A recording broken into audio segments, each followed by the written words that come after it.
நிர்பயாக்கு அப்புறம் இந்திய நீதித்துறை வரலாற்றில் ஒரு மிகப்பெரிய விளைவை ஏற்படுத்திய தீர்ப்பு. கைது செய்யப்பட்ட குற்றவாளிகள் 9 பேருக்குமே ஆயுள் முழுவதும் ஆயுள். பெண்கள் இன்னொரு கம்யூனிட்டியோடைய ஆண்களை காதலிச்சா அது குற்றம். ஆனால் ஆண்கள் என்ன வேணா செய்யலாம். இந்த முதல் 5 குற்றவாளிகள் சொல்றாங்க இல்லையா, சபரிநாதன், திருநாவுக்கரசு, மணிவண்ணன், சந்தோஷ், அவங்ககிட்ட இந்த செல்போனை பிடிங்கி பார்க்கும்போது ஏகப்பட்ட பெண்களுடைய புகைப்படம் வீடியோக்கள்லாம் இருக்கு. அவன் அதை லீக் பண்ண, இதுதான் நக்கீரன் கையில் கிடைச்ச முதல் வீடியோ. அண்ணா பெல்ட்டால் அடிக்காதீங்கண்ணா, அண்ணா பெல்ட்டால் அடிக்காதீங்க. அந்த பொண்ணோட சகோதரனாக இருக்கக்கூடிய அந்த பையனை அடிக்கிறது பாரநாகராஜ். அவர் கல்யாணத்துக்கு ஓபிஎஸ், இபிஎஸ், அருளானந்த், அவனும் ஏடிஎம் கேட்டுருப்பாரு. அவன் என்ன ஸ்டேட்மெண்ட் கொடுக்குறேன்னா, நான் இந்த பெண்களை எல்லாமே கிருஷ்ணகுமார் கிட்ட தான் அனுப்பணும். நீங்கள் அதெல்லாம் நீங்கள் போய் இன்வெஸ்டிகேட் பண்ணும்போது எந்த மாதிரி ரிஸ்க்? பயங்கர ஹெவி ரிஸ்க், லைஃப் ரிஸ்க். எல்லாமே வீடியோ எடுத்து பொள்ளாச்சி ஜெயராமன் மகனுக்கு அனுப்புகிறாங்க. அவர் அதில் செலக்ட் பண்ணுவார். இந்த வேலையை இவங்க டார்கெட் பண்ணி பண்ணுறது ஒரு புல்லட் கேங். அது நான் அடிக்காதீங்கன்னா பெல்ட்டில் அடிக்கணும் பொண்ணு, அந்த பொண்ணை நான் நேரடியாக பார்ப்பேன்.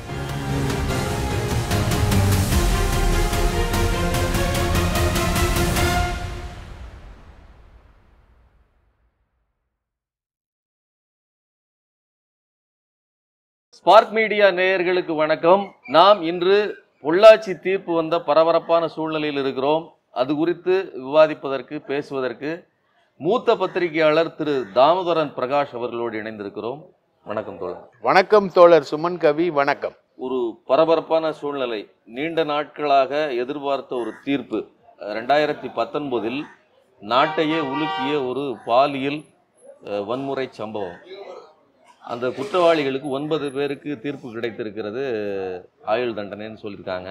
ஸோ இந்த தீர்ப்பை குறித்து உங்களுடைய கண்ணோட்டம் என்ன? இந்த நிகழ்ச்சி குறித்து உங்களுடைய, அதாவது இந்த சம்பவம் குறித்து உங்களுடைய பார்வை? தீர்ப்பு குறித்த என்னுடைய கண்ணோட்டம் இந்த தீர்ப்பு ஒரு டெக்னிக்கலாக பார்த்திங்கன்னா இது ஒரு நல்ல தீர்ப்பு. இந்த மாதிரி இது நிர்பயாக்கு அப்புறம் இந்திய நீதித்துறை வரலாற்றில் ஒரு மிகப்பெரிய விளைவை ஏற்படுத்திய தீர்ப்பு. இந்த மாதிரி பாலியல் வழக்குகளில் 2வது பெரிய வழக்கு நிர்பயாக்கு அப்புறம்.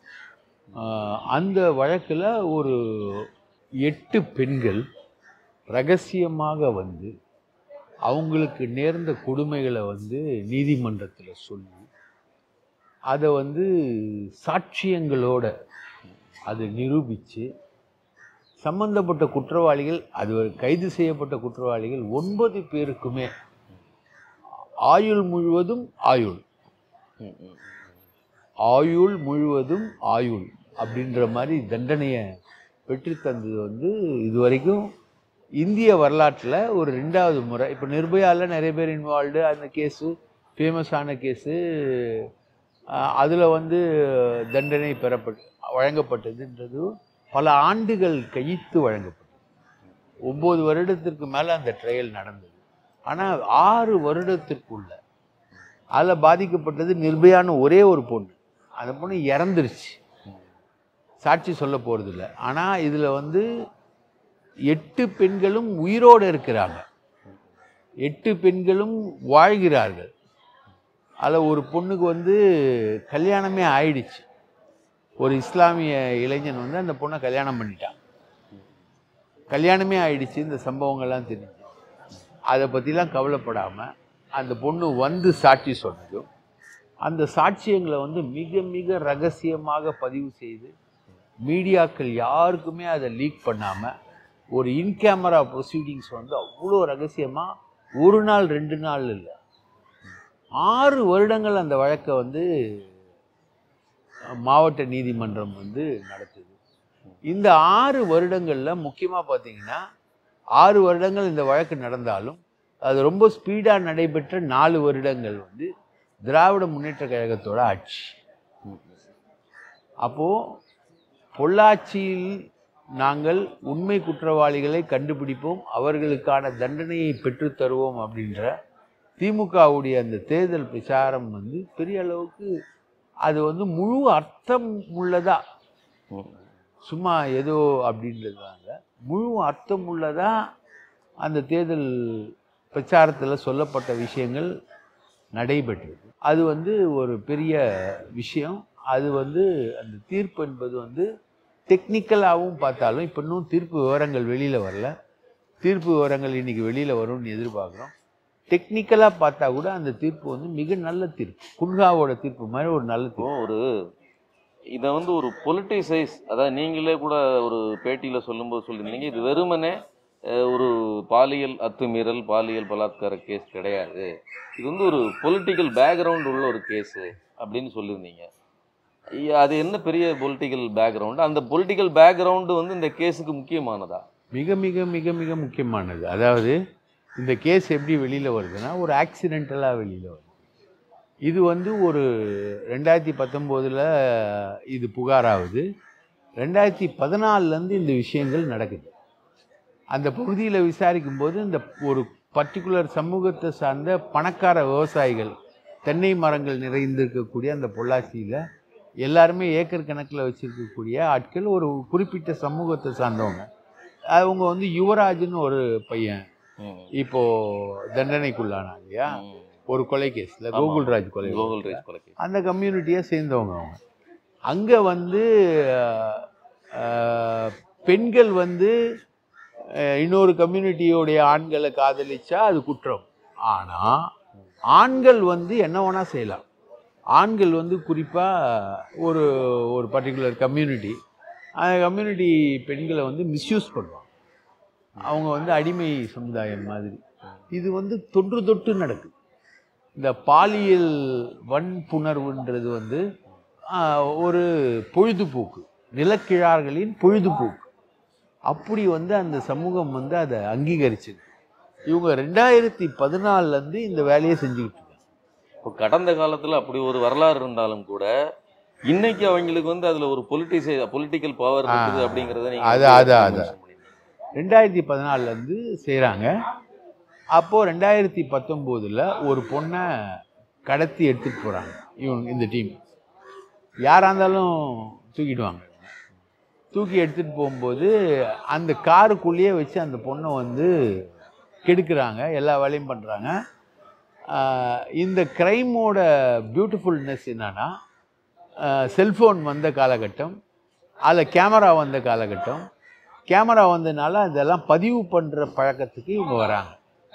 அதை வந்து இவங்க வந்து டெக்னிக்கலாக அதை பண்ணும்பொழுது அந்த பொண்ணு எகிருது. அப்போ அந்த பொண்ணோட செயினை அறுத்துட்டு இந்த பொண்ணை இறக்கி விட்டுறாங்க. அந்த பொண்ணு வந்து செயின் எங்கன்னு வீட்டில் கேட்குறாங்க.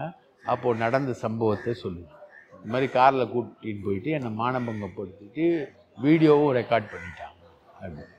இப்போ அவங்க அண்ணன் பேர் வந்து பூபாலன், அந்த பொண்ணு பேர் வேணாம், அண்ணன் பேர் வந்து பூபாலன். அவன் போயிட்டு கேட்குறான். இந்த முதல் 5 குற்றவாளிகள் சொல்கிறாங்க இல்லையா, சபரிநாதன், திருநாவுக்கரசு, மணிவண்ணன், சந்தோஷ், இவங்க எல்லாரும் சேர்ந்து அந்த பொண்ணை மொலாஸ் பண்ணுறாங்க. அப்போது அந்த பையன் வந்து கேட்க போகிறான். திருநாவுக்கரசையும் சபரியும் தூக்கிட்டு போட்டு அடிக்கிறான். எங்கள் வால்பாறையில் ஒரு பங்களாவில் வச்சு அடிக்கிறான். அடித்தப்போ அவங்ககிட்ட இந்த செல்ஃபோனை பிடுங்கி பார்க்கும்போது ஏகப்பட்ட பெண்களுடைய புகைப்படங்கள், வீடியோக்கள்லாம் இருக்குது. அவன் வந்து அதை லீக் பண்ணுறான். அதுதான் நக்கீரன் கையில் கிடைச்ச முதல் வீடியோ. அண்ணா பெல்ட்டால் அடிக்காதீங்கண்ணா, அண்ணா பெல்ட்டால் அடிக்காதீங்க. அவனுக்கு என்ன கோவம்னா, என் தங்கச்சியை மொலஸ் பண்ணாங்க அப்படின்ற கோவம். இந்த தங்கச்சி போய் 12ஆம் தேதி புகார் கொடுக்குது. 24ஆம் தேதி 12ஆம் தேதி சம்பவம் நடக்குது. 24ஆம் தேதி தான் புகார் கொடுக்குறாங்க. இந்த புகார் கொடுத்தவங்க மேலேயே ஒரு எஃப்ஐஆர் போடப்படுது. எப்படின்னா, கம்ப்ளைண்ட்டு கவுண்டர் கம்ப்ளைண்ட். நீங்கள் புகார் கொடுக்குறீங்க, என்ன சொன்னாங்க, பொள்ளாச்சி ஜெயராமன் தான் புகார் கொடுக்க சொன்னார் அப்படிலாம் பெரிய அளவுக்கு பேசினாங்க. அதெல்லாம் இல்லை. இவங்க மேலேயே கவுண்டர் கம்ப்ளைண்ட் வாங்கி ஒரு புகாரும் பதிவு பண்ணப்படுது. அது பின்னாடி ஐக்கப்படுதுன்னு வச்சுக்கோங்க. இந்த பையன் மேலேயே புகார் வந்து பதிவு செய்யப்படுது. அப்போது இந்த டீம் வந்து எவ்வளோ விஷயங்கள்ல இருக்குது. அது இல்லாமல் இந்த பையனை வந்து அந்த பொண்ணோட அண்ணனா அந்த பொண்ணோட சகோதரனாக இருக்கக்கூடிய அந்த பையனை வந்து அடிக்கிறது பார் நாகராஜ். அவர் வந்து அதிமுகவுடைய நிர்வாகி, ஒரு அணியோட நிர்வாகி. அவர் கல்யாணத்துக்கு ஓபிஎஸ், இபிஎஸ், பொள்ளாச்சி ஜெயராம, வேலுமணி, உடுமலை ராதாகிருஷ்ணன் உட்பட ஒரு 5 மந்திரிகள் அதில் வந்து கலந்துக்கிறாங்க கல்யாணத்துக்கு. பார் நாகராஜ், இந்த பார் நாகராஜை வந்து இந்த பையனை தாக்குன வழக்கில் கைது பண்ணுறாங்க. உடனே ரிலீஸ் பண்ணிட்டாங்க. அதே மாதிரி கிருஷ்ணகுமார்னு பார் நாகராஜ் 9 பேர்ல இருக்கிறாங்க. இல்லை, அது என்ன கணக்கு? இந்த பார் நாகராஜ் 9 பேர்ல கிடையாது. அதே மாதிரி கிருஷ்ணகுமார்னு பொள்ளாச்சியுடைய நகர தலைவர் அதிமுக, அவரு எல்லா வேலையும் செய்கிறார். அருளானந்த் அவனும் ஏடிஎம்கே நிர்வாகி. அவன் வந்து என்ன ஸ்டேட்மெண்ட் கொடுக்குறேன்னா, நான் வந்து இந்த பெண்களை எல்லாமே வந்து கிருஷ்ணகுமார் கிட்ட தான் அனுப்புனேன். அதுக்கப்புறம் இந்த பொள்ளாச்சி ஜெயராமனுடைய பையன் பேர் வந்து பிரவீன். இவன் வந்து பிஎஸ்சி கல்லூரியில் படிக்கும்போது இவன் வந்து ஒரு பொண்ணு சுரேகான்னு, முன்னாள் அதிமுக அமைச்சருடைய சகோதரர் பொண்ணு, நாடார். அந்த பொண்ணை வந்து காரில் கூட்டிகிட்டு போயிட்டு குரூப் செக்ஸ் பண்ணும்போது அந்த பொண்ணு வந்து கார்லேருந்து எகிரி குதிக்கும்போது எதிர்க்க வந்த மாருதி கார் மோதி அந்த பொண்ணு இறக்குது. அந்த பொண்ணோட பணம் எப்படின்னா 2 கால் உள்ளே இருக்கும், அப்படியே மல்லாக்க வெளியில். அது வந்து ஸ்கோடா ரேப்பிடோ காரு. அந்த கார் செம்ம ஸ்பீடு போகக்கூடிய கார். அந்த காரில் அப்படியே இருக்கும். நான் போயிட்டு அவங்க குடும்பத்தை போய் பார்க்கும்போது என்னை கையெடுத்து கும்பிட்றாங்க. தயவு செஞ்சு வந்துடாதீங்க, இது ஒன்றும் பண்ணாதீங்க. பார்த்தா ஏடிஎம்கே அமைச்சரோட பொண்ணு, தூத்துக்குடி பொண்ணு, நாடார். அப்புறம் அந்த மோதன மாருதி கார் இருக்கு இல்லையா, அந்த காரையும் ரெடி பண்ணி அதுக்கு ஒரு அமௌண்ட் கொடுத்து, எல்லாமே பெரிய அமௌண்ட்டு கொடுத்து செட்டில் பண்ணிடுறாங்க. அதுக்கப்புறம் அந்த பையன் வந்து அங்கே படிக்கல, பெங்களூர் லா காலேஜில் படிக்கிறாங்க. அதுக்கப்புறம் ரவி இப்போ இந்த மாதம் கல்யாணம் ஆகணும். அப்போது தீர்ப்பு வரும்ன்றது இந்த மாதமே தெரியும் பொள்ளாச்சி ஜெயராமன். இல்லாட்டி தீர்ப்புக்கு நடுவில் எவனா கல்யாணம் வைப்பானா? அதனால் இது வந்து எப்படி நடந்தது, சீன் ஆஃப் கிரைம் அப்படின்னு டிஸ்கிரைப் பண்ணி நம்ம இன்வெஸ்டிகேட் பண்ணுறோம். நக்கீரன். இப்போ அந்த கேஸ் என்னாச்சு? ஆக்சுவலாக அந்த பொண்ணு மர்டர் ஆச்சு, அதை செட்டில் பண்ணி முடிச்சிட்டாங்களா? செட்டில் பண்ணி முடிச்சிட்டாங்க, கம்ப்ளைண்டே இல்லை.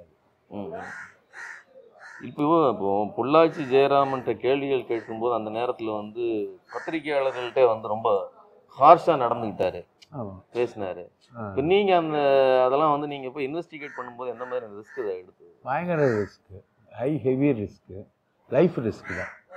இப்போ நம்ம ஸ்ரீமதி வழக்குலேயும் என்னை வந்து அடித்து எனக்கு ஹார்ட் அட்டாக் வர வச்சு சாவர கண்டிஷன் பண்ணுவாங்க. இந்த மாதிரி கேசஸ் இன்வெஸ்டிகேட் பண்ணும்பொழுது கண்டிப்பாக லைஃப் ரிஸ்க்கு தான். அதுதான் நம்ம பண்ணுறோம், அதுதான் நம்ம வேலை. நக்கீரன் வந்து அதுக்கு தான் அப்படின்றதுனால நம்ம வந்து அந்த வேலைகளை நம்ம தொடர்ந்து பண்ணுறோம். High risk. இது வந்து கிட்டத்தட்ட ஒரு பாகிஸ்தான் டெரிட்டரிக்குள்ளே போயிட்டு உட்காந்து நீங்கள் இன்வெஸ்டிகேட் பண்ணுறோம். இப்போ நான் சென்னை பையன், எனக்கு ஜாதினால என்னன்னு தெரியாது, சுத்தமாக தெரியாது. நம்ம போயிட்டு பொள்ளாச்சியில் போய் உக்காந்துக்கிட்டு இந்த மாதிரி ஒரு பவர்ஃபுல் டீமுக்கு எதிரான எவிடன்ஸை கலெக்ட் பண்ணுறோம். அப்போது த்ரெட்டனிங் வந்து ஹெவியாக இருந்தது. ஸோ இந்த வழக்கு கம்ப்ளைண்ட் கொடுக்க போனவங்க மேலே எதிர் வழக்கு போடுறது, ரைட்டா? அப்புறம் இந்த மாதிரி சம்பவங்கள் இன்வால்வ் ஆன ஆள் பார் நாகராஜ், கிருஷ்ணகுமார், அருளானந்தம் எல்லாமே ஏடிஎம். அப்போது இவங்க எதுக்காகடா இதெல்லாம் பண்ணாங்க? அதாவது நீங்கள் ஒரு பையன் ஒரு பொண்ணுக்கிட்ட தப்பாக நடந்துக்கிறான், இல்லை ஒரு இண்டிவிஜுவல் வந்து ஒரு சின்ன பொண்ணுக்கிட்ட தப்பாக நடக்கிறான், போக்சோ வழக்கு போகுது, அதெல்லாம் வேறு. இப்போ டாக்டர் பிரகாஷ் வந்து ஃபுல்லாக ப்ளூ ஃபிலிம் எடுத்தார் அப்படின்றது வேறு. விருப்பப்படக்கூடிய பெண்கள் அவங்கள தான் வச்சு எடுக்கிறாங்கன்னு வச்சுக்கோங்க, அதெல்லாம் வேறு.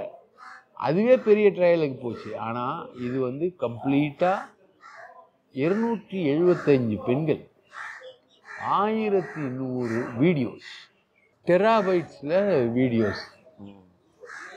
அப்போது இது வந்து கிட்டத்தட்ட 275 பெண்கள்னா ஒரு முக்கியமான பொதுக்கூட்டத்துக்கு கூட்டிகிட்டு வர மாதிரி. ஆனால் இந்த 275 பெண்களையும் சீரழிச்சிருக்காங்க, சீரழித்து வீடியோ எடுத்திருக்காங்க, வீடியோ எடுத்து ரசிச்சிருக்கானுங்க. இவ்வளோ பெண்களுக்கான பாதுகாப்பு அந்த விவகாரத்துலலாம் வந்து திமுக ரொம்ப கராரான ஒரு கட்சி இல்லையா? இன்னைக்கு வரலும் நீங்கள் பார்த்தீங்கன்னா ஒரு சின்ன தப்பு நடந்தாலும் கூட யார் அந்த சார் அப்படின்னு சொல்லி ஒரு பெரிய கேம்பெயினை கொண்டு வர அளவுக்கு ஒரு வலுவாக சட்டமன்றத்தில் வந்து கருப்பு சட்டையும் பேட்ஜும் அணிஞ்சிட்டு வந்து முழக்கமிட்டு பெண்களுக்காக ஸ்பெஷலாக அவங்க வந்து களத்தில் இறங்கி வேலை செய்கிறவர்கள். அவர்கள் இப்படி செய்கிறாங்க அப்படிங்கிறத நீங்கள் வந்து இப்படி சொல்கிறீங்க? நடிப்புகள் பலவிதம். இவங்க வந்து அண்ணா யூனிவர்சிட்டியில் நடந்த ஒரு இன்சிடெண்ட்டு துரதிர்ஷ்டவசமானது. அந்த இன்சிடெண்ட்டை வந்து கரெக்டாக போலீஸ் இன்வெஸ்டிகேட் பண்ணி ஞானசேகரன் திமுக அனுதாபி, அவருக்கு பல திமுகவினரோடு தொடர்பு இருந்தாலும் அவரை ஃபிக்ஸ் பண்ணுறாங்க. அவன் வந்து ஒரு கிரைம் அக்யூஸ்ட். செயின் திருடுறான், நகை திருடுறான், சொத்து திருடுறான், சொத்து டாக்குமெண்ட்டை மாற்றுறான், எல்லா வேலையும் பண்ணுறான். அவன் ஒரு கிரைம் அக்யூஸ்ட். அவனுக்கு திமுகன்ற போர்வை வந்து பல இடங்களில் தப்பிக்கிறதுக்கு அவன் வந்து தப்பாக யூஸ் பண்ணியிருக்காங்க போர்வை. ஆனால் அவன் ஒரு அஃபென்ஸில் ஈடுபட்டான்னு தெரிஞ்ச உடனே அவனை ஸ்பேர் பண்ணல இந்த கவர்மெண்ட். அவங்க வந்து கரெக்டாக இன்வெஸ்டிகேட் பண்ணுறாங்க. இப்போ யார் இந்த சாருன்னா, அந்த சாருன்னு இவங்க சொல்லக்கூடிய விஷயம் என்பதை அந்த மாதிரி ஒன்று இல்லவே இல்லை. ஏரோப்ளேன் மோடில் அவன் வச்சுருந்தான் ஃபோனை, அவன் பொய் சொல்லியிருக்கான். அப்போது ஒரு கிரைம் அக்யூஸ்டோட அவன் தப்பிக்கிறதுக்காக சொல்லக்கூடிய ஒரு பொய்யை இவங்க கருப்பு சட்டை போட்டு யார் அந்த சார் அப்படின்னு ஒரு கேம்பெயினுக்கு கொண்டு போகிறாங்கள.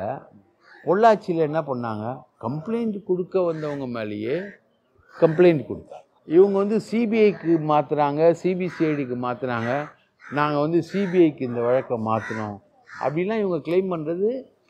அது வந்து போராட்டங்கள் ஏற்படுத்திய விளைவு, நக்கீரன் ஏற்படுத்திய விளைவு. நீங்கள் உங்களுக்கு ஒன்று ரீகால் பண்ணுறேன், இந்த குற்றவாளிகளுக்காக லோக்கல் பார்லேருந்து எந்த வழக்கறிஞரும் ஆஜராகலை. எஸ்பி வேலுமணிக்கு நெருக்கமான கோபாலகிருஷ்ணன்றவர் தான் இந்த வழக்கில் வராரு. ரைட்டுங்களா? அவர் ஏற்கனவே வேற ஒரு கேஸ்லையும் இதே மாதிரி சவுக்கு சங்கருக்கு சவுக்கு சங்கரில் இருக்காங்க.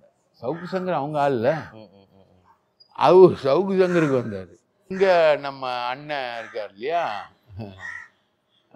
அதிமுகவுடைய தலைமையில் இருக்கக்கூடிய வழக்கறிஞர்களுக்குன்னே ஒரு பிறவி எடுத்த மாதிரி ஒருத்தர் வந்து சுற்றிட்டு இருக்காரு. முன்னாள் நக்கீரன் நிருபர் அவர் வந்து அவர் சொல்லி தான், அவரே சொல்கிறார் என்கிட்ட ஒரு டிபேட்டில், நான் சொல்லி தான் வந்து அவர் என்னுடைய அசிஸ்டன்ட் தான் கோபாலகிருஷ்ணன் அப்படின்னு அவர் சொல்கிறார். ஸோ ஏடிஎம்கே தான். அப்போது அருளானந்தம் பார்த்திங்கன்னா, இப்போ யார் இந்த சாருன்னு கேட்குறாங்கல்ல, அந்த ஃபோட்டோஸை வச்சு அருளானந்தம் வந்து மத்திய மந்திரி நிதின் கட்கரியோட ஃபோட்டோ எடுத்திருக்கான், எஸ்பி வேலுமணியோடு எடுத்திருக்கான், கிருஷ்ணகுமாரோடு எடுத்திருக்கான், பொள்ளாச்சி ஜெயராமனோடு எடுத்திருக்கான். அப்போது இவ்வளோ செட்டோடு அவன் எடுத்திருக்கான். அவனை வந்து குற்றவாளின்னு அரெஸ்ட் பண்ணுறது திமுக போலீஸ் கிடையாது, சிபிஐ. முதல்ல 4 அக்யூஸ்ட் தான், மிச்சம் 5 அக்யூஸ்ட் தான் அதுக்கப்புறம் தான் அரெஸ்ட் பண்ணுறாங்க. இங்கே ஒரு குற்றம் நடக்கிறது, அதை வந்து பொலிட்டிசைஸ் பண்ணுறதுக்கு யார் அந்த சார் அப்படிங்கிற ஒரு முழக்கத்தை வச்சு ஒரு பொலிட்டிக்கலாக மூவ் பண்ணுறாங்க. இதே மாதிரி தானே கனிமொழி அவர்களும் வந்து அந்த நேரத்தில் களத்தில் இறங்கி, இப்போது அது வந்து ஒரு கட்சிக்கு எதிராக திட்டமிட்டு இவர்கள் நடத்துகிற ஒரு தாக்குதல் மாதிரி ஆயிடுது இல்லையா? இதில் வந்து கிரவுண்ட் இல்லை சார், இதில் வந்து வீடியோஸ் இருக்குது. இப்போ நீங்கள் இதில் வந்து அண்ணா யூனிவர்சிட்டியில் வந்து எந்த வீடியோவுமே கிடையாது. ரைட்டா? அவன் வந்து அந்த பொண்ணுக்கிட்ட பேசுறது அது எல்லாத்தையும் அவன் பதிவு பண்ணி வச்சிருக்கானே தவிர அது வீடியோக்கெல்லாம் வெளியில் வரல. இந்த மாதிரி பெண்களை வந்து மிஸ்யூஸ் பண்ணுறான் ஞானசேகரன் அப்படின்றது கூட ஒரு பர்சனல் அஃபென்ஸ். அங்கே வந்து வீடியோ இல்லை. இதில் 1100 வீடியோ எப்படி வந்தது? அப்போது இவங்க எல்லாமே வீடியோ எடுத்து பொள்ளாச்சி ஜெயராமன் மகனுக்கு அனுப்புகிறாங்க. அவர் அதில் செலக்ட் பண்ணுவார், டிக் பண்ணுவார். அந்த பொண்ணை வந்து ஒரு எஸ்ஐ, ஒரு போலீஸ் ஸ்டேஷனோட எஸ்ஐ, அவன் வந்து கூட்டின்னு நேராக வால்பாறைக்கு மேலே இருக்க கெஸ்ட் ஹவுஸ்க்கு எடுத்து கூட்டிகிட்டு போவார். அண்ணன் பெங்களூர் லா காலேஜில் படிக்கிறாரு. அண்ணா வரும்போதெல்லாம் இந்த வேலை நடக்கும். இந்த வேலையை வந்து இவங்க டார்கெட் பண்ணி பண்ணுறது வந்து ஒரு புல்லட் கேங். அது புல்லட் பைக் வச்சுருக்கக்கூடிய கேங்கு தான் இவங்க வந்து மகளிர் சுய உதவி குழுவில் கடன் வாங்குகிற பெண்களை டார்கெட் பண்ணுறாங்க. என்னோடய எக்ஸ்பீரியன்ஸ் வந்து அந்த அண்ணா அடிக்காதீங்கன்னா பெல்ட்டில் அடிக்கக்கூடிய பொண்ணு இருக்கு இல்லையா, அந்த பொண்ணை நான் நேரடியாக பார்த்தேன். அந்த பொண்ணு வந்து பொள்ளாச்சி நேச்சுரல்ஸ்ன்னு சொல்லிட்டு ஒரு கடையில் பியூட்டிஷியனாக ஒர்க் பண்ணுது. 8வது 9வது தான் படிச்சிருக்கு. அதுக்கு மேலே அதிகமாக படிக்கல. ஒரு விதவை தாயும் 2 தம்பிகளும் அடங்கிய ஃபேமிலியோட பிரெட் வின்னர். அந்த பொண்ணை வந்து கூப்பிட்றாங்க. கூப்பிட்டு உங்களுக்கு வளைகாப்பு இருக்குது அப்படின்னு சொல்லி கூப்பிட்றாங்க. சபரிராஜனும் மேக்கப் போடுறது, திருநாவுக்கரசும் வளைகாப்புக்கு மேக்கப் போடுங்க அப்படின்னு கூப்பிட்றாங்க. அது வருது. வந்தவுடனே கூட்டிகிட்டு போகுது. உள்ளே கூட்டிகிட்டு போகிறாங்க. கூட்டிகிட்டு போயிட்டு அடிக்கிறானுங்க. அந்த பொண்ணுக்கு ஃபிட்ஸ் வந்து, அதுதான் அந்த அலறல்.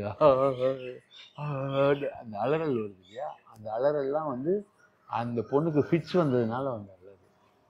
இயற்கையிலேயே உடல் சோர்வு, சத்து சோர்வோடு வளர்க்கப்பட்ட வறுமை பாதித்த பொண்ணு. அதுக்கப்புறம் அதை விட்டுறானுங்க. அது அப்படியே துணியெல்லாம் கலெக்ட் பண்ணிவிட்டு எங்கள் பக்கத்து வீட்டுக்கு ஓடி போய் அவர் கார் வச்சுருக்காரு. அவர் வந்து சோறுலாம் போட்டு ஃபிட்ஸ் வந்து தவிச்ச சூழ்நிலையில் அந்த சூழ்நிலையும் அது எஸ்கேப் ஆகுது. எஸ்கேப் ஆகி ஓடுது பக்கத்து வீட்டுக்கு. ஓடி அந்த வீடு எனக்கு நல்லா தெரியும். நல்ல ஒரு கார் இருக்கக்கூடிய ஒரு வீடு. அந்த வீட்டிலேருந்து அந்த பொண்ணு எஸ்கேப் ஆகுது. எஸ்கேப் ஆகி போய் உயிர் போயிடுச்சுக்கு. அதுக்கு இப்போ கல்யாணம் ஆகிடுச்சு. ஒரு முஸ்லீம் இளைஞன் தான் அதை கல்யாணம் பண்ணியிருக்கான். அந்த இளைஞன் இப்போது அந்த இளைஞனுக்கும் அவளுக்கும் அண்டர்ஸ்டாண்டிங் சரியில்லை.